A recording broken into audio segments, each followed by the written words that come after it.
Brandy here. Welcome back to Sewing Back. I'm in my car, but I just got home from work and I knew that it was relatively quiet in the car. I didn't know if meetings and things were going on inside the house as my husband sometimes works from home and they do hybrid or whatever. So I thought I wanted to, while I had a chance and I could have a quiet place and kind of do a recap about the low carb challenge that I did for 30 days. If you are here, you joined here because of those videos, you like that content, I appreciate you being here. And my channel primarily kind of revolves around my kitchen and my garden, and sometimes chickens and puppy dogs and things like that get thrown into it. I try to have encouragement on the channel, and I took this challenge because I've been having some issue with my my own struggle with pre-diabetes. I was diagnosed for the first time with gestational diabetes when I was 20, pregnant with my first son. And back then that was not common. They were having to break out the books and all the different things because that's just not something that they had seen in someone my age. This was back in the early 90s. And so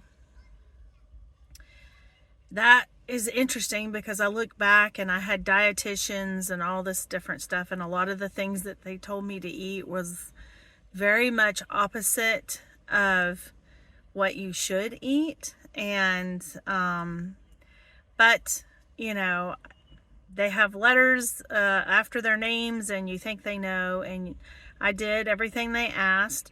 I still had a baby that was 10 pounds at term. I had a very difficult delivery with him, and but he is here still 30 years later. So 30 plus years later. And so anyway, it was eye-opening, you know. And one of the things that the dietitians told me and my doctors told me was that it was a sign of things to come, that if I had pre-diabetes or gestational diabetes at the time, well, it had not been diagnosed with pre-diabetes, but that if you had gestational diabetes, it was usually an indicator that later in life that was going to be something you struggled with. So I've always known that. And I have tried to set an example for my children and I guess, you know, family, friends, whoever, to live a life that is mindful of those facts. And it's really difficult because depending on the year, the decade, the next trend, my doctors, endocrinologists, all the things, they've all kind of, I guess, come full circle. I mean, they've all been on different bandwagons at times. And so I have tried a lot of different things, and yeah. One of our clients at the senior center, she is having a lot of struggles, same struggles. And actually, she sounds like in a lot of ways we've gone through a lot of the same stuff. And she lives on a tight budget, and she doesn't want more medications that she has to buy and stuff. And so her doctor suggested that she try a low carb lifestyle, not keto, not carnivore, but just a low carb lifestyle. And she recommended she told me this after the fact. She said her doctor recommended an 80-20 plan, meaning 80% of the time you're going to follow the low carb. 20% of the time will be maybe those special occasions where maybe you eat the piece of cake or whatever it might be, or you go out to a restaurant, a fancy thing or whatever.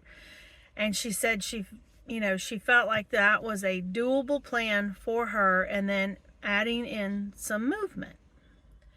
And she felt like if she did those things, that everything else would fall in line. So when she told me about her plan to do the 30-day challenge, but she was nervous because she was by herself and she didn't have anyone to do it with her, and I just volunteered my whole family to do it with her. She said it encouraged her, and she told me, she said, I did cheat a little bit, and I said, well, you had that 80-20 rule. And but she went to the doctor after her 30 days, and she had all of her blood work done. And she said the biggest winner was she got on the scale, and she said for the first time, and I can't tell you when, she says, I had dropped 9 pounds. And she's like, I even got back on the scale. She said, because I didn't believe it. And she said, so that was the first thing. She said all of her good numbers went up. All her bad numbers went down. And her doctor was thrilled, and she said, is this something you can do, that you can continue to do? And she said, well, my biggest issue in doing it, she said, had been she really missed eating rice.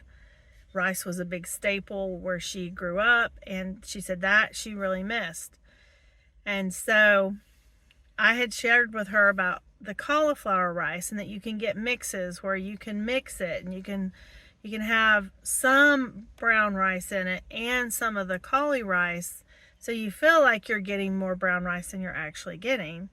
And she asked her doctor about that, and her doctor said that's a great way to do it. And so that is what she has been doing, but she has been having great success.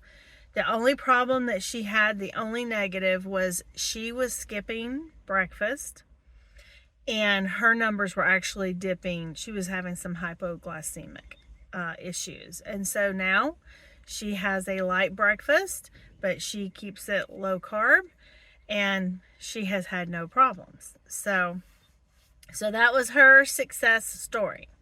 So for myself, my story is that when I started on February 20th, that was our first day, that my A1C at that time was 5.85, and which means I had numbers running 130s, 140s sometimes, and to the maybe 120-ish, somewhere in there. And that average, that's what your A1C is an average, was 5.84. And the month of eating low carb, my numbers have dropped to 5.39, which is not technically even considered pre-diabetic anymore. That's pretty good. My numbers that I see now range from 98 to 114. So my body clearly likes this style of eating. And I also have lost a little weight. I really don't focus a whole lot on weight because I had to learn early on, being a bigger person, bigger woman, that I just couldn't get so caught up in that. And I had an endocrinologist that told me, focus on the internal numbers, what's going on in your body, what's going on with your cholesterol, with your blood sugar, with your thyroid, with all those numbers. Let's look at those numbers, and let's put our focus on those numbers first. And then the other is another number, but it's not the forefront number. And so that's kind of how I view that. That's just my personal opinion. You may feel differently. But in my 30-day challenge, I lost 5 pounds. And for me to lose 5 pounds, that's a lot. And so yeah, I've had babies that were 10 pounds and I didn't lose 5 pounds. And I'm not even kidding. So that was a success for me. And I'm really thankful, and I feel like I have found a pretty good balance. There are things though, because I'm not just cooking for myself, I have a family. I have missed some of the sourdough bread, and eating nutritious grains, not store-bought grains, and not keto breads and stuff like that, because I'm, to be real honest, I'm not even real sure what's in that. And I do believe that there's a lot of health benefit from milling your own grains, even if you're doing millet and things that are gluten-free or whatever. And so, but one of the things that I noticed when I went low carb was that I felt very satiated when I kept my meals on the lower carb aspect and a heavier protein fat, which I know that's going to be more like a keto. And as long as I balanced that throughout the day, so that I would have a meal where I had one that would be lower fat, still high protein, and some good carbohydrates, whether it was from vegetables or even like my last video where I showed you we had einkorn pasta. The big key with that one is that if I am eating those things, you have to have portion control. You can't just eat and eat and eat. And I know for some people, they're like, well, it's just better not to have it because I don't have any control. We do have control. And there's things that are in those foods that are nutritious and good for us. And one of the things that I've learned a long time ago, when you're milling your own, you have all the fiber, all the bran, all those things that you really won't just sit there and eat and eat and eat, because you get full. Like, very much like if you're eating more of a fatty, high protein, low carb meal, you get full and you stay full. And that's from the fiber. And it has so many great B vitamins, and I feel good when I have that. So that is something going forward as I continue on trying to be more low carb, is that I want to reincorporate our milled grains. The thought of trying to figure this out was very daunting. And so when she said that and I saw a need, for me, I want to go in and encourage and jump in and try to help. And I just did. And that first week was a little challenging because I really was caught unprepared, but I had made a commitment and I wanted to follow my commitment. And we did. We got through it. But by the second week, I started finding things and figuring out how, in a lot of ways, this was so much easier. And I can do this. And I didn't make a lot of apologies to my children. Oh, well, you don't like this? Well, can I do this for you? This is what I did. If you don't like it, guess what? You got a job and you have a car, and you go figure you out, because this is what we're doing and this is what you should do. And it was interesting because for the most part, they came along. There was a few times where my one son was like, do I have to eat this? And I was like, no, you have a car, you have your own money, you can do what you want to do. And so he's like, well, I don't want to hurt your feelings. And I said, that's okay. It doesn't hurt my feelings, but I'm not fixing nothing else.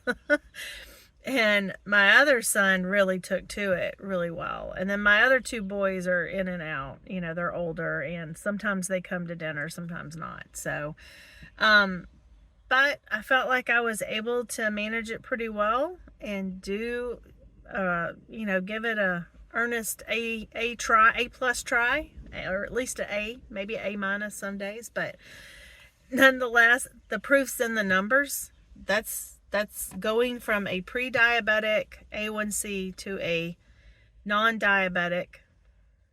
That's pretty good. So that are the numbers that I am most encouraged by. And so I'm thankful, and I plan to continue on.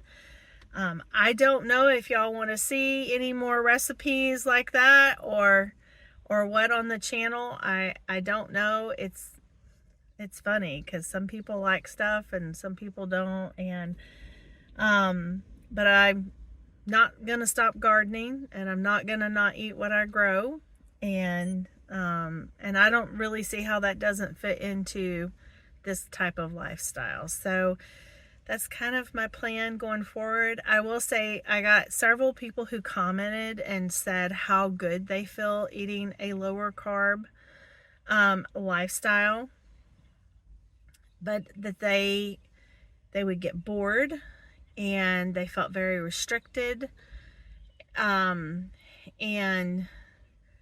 that sometimes it just was too hard. And I understand that. I can see all of those things.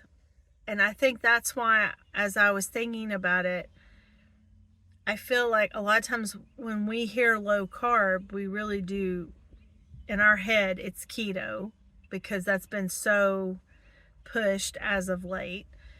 And low carb does not mean no carb. It really does mean planning out your meals so that it's more balanced, so that you're not getting a boatload of carbs in one meal. It also means if you want to have something that's going to be fattier, okay, well, that's when you stick to those lower carbohydrate vegetables and things like that, and you stay away from, bread, your grains that you might mill or whatever. And it means if you're going to eat grains, you need to eat real grains, not ones that you get in the store and have all kinds of chemicals and processed everything that was good in it out and put junk back in.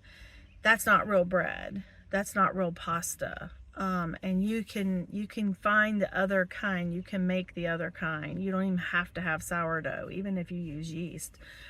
That's real bread. And I promise you, if you do a comparison, you will see my blood sugar never spikes if it is einkorn, freshly milled, any kind of fill in the grain, doesn't spike. The only whole grain that I still have a hard time and I have to limit very much is rice. And I typically will only do brown rice, but I just can't. My body has a really hard time with that one. And so I limit it, and I kind of do the trick, or I just eat all cauli rice, but I might do a trick like that. But outside of that, if I have the other, I don't get a spike. But I have to remember portions, the amount that I'm eating, and being mindful of that. And that's just, all of us can get carried away, and that can happen, and eating the right things in the right portions. So that's kind of my plan going forward. And I know this video is getting long. I don't mean for it to. But I hope that maybe you will find encouragement. I hope that you do the test yourself. I mean, one of the best ways that you can figure out how something, how you react to something is if you can go get yourself a cheap, I'm in my car, so I don't have my meter with me, but you can go to your CVS, Walgreens, Walmart, wherever. They all have their own store brand meter. You can get you a meter and the first testing strips and all that stuff. What comes in the little package, usually for like 20, 25 bucks. It won't last you forever, but it would last you long enough for you to be able to test how you do with a fasting. What is your fasting blood glucose on, do it for a week. What about after you eat breakfast? What about after you eat lunch? What about after a snack or dinner? How does your body, react? And you typically want to test within an hour or two after eating, so you can see where you're at. That's where you'll see if you're struggling. If you're having a hard time coming back down into that normal range, you got some issues. If you're having a hard time with fasting, your fasting blood sugar, that's typically an insulin resistance thing. And but it's still, I mean, it's all related. So anyway, but you can get that, and you can see what foods affect you, what foods spike you, or not having food, what that does to you. If you fast, if you do intermittent fasting, if it helps a lot of people, it helps. Some people it doesn't work well for, and you have to figure out where you fall into that so you know what to do. But I will say that, like I said, eating lower carb, and what I mean by lower carb is I'm trying to stay in the range of 80, actually it's like 80 to 120 carbohydrates for the day. And not all carbohydrates are equal, so you have to look at that. If the other thing I was really careful about, that I had way slacked off on, is that if I were going to eat a piece of fruit, I had a high protein something to go with it, whether it was a non-fat plain Greek yogurt, and I would eat that with my apple or my cutie or a banana, and then I didn't have a spike. I had gotten into a habit of just eating a piece of fruit, and if you don't balance that with protein, it's going to spike your blood sugar. That was a big change for me. I've known that forever. I used to always do it that way, and I just kind of became lazy, and I'll just eat this apple, or I'll eat a cutie, or I'll whatever it was. It's not that those are bad things. It's that if you have an issue with your body being able to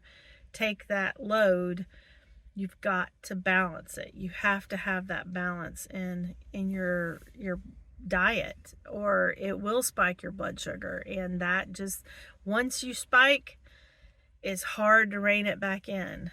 The other thing that I really focused on was that I was going to have a high protein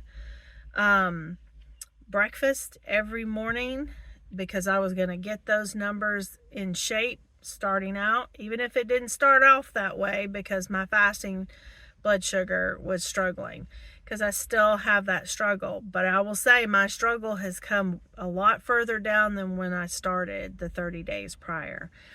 And so that was a real big key for me, was making sure that my breakfast was high protein.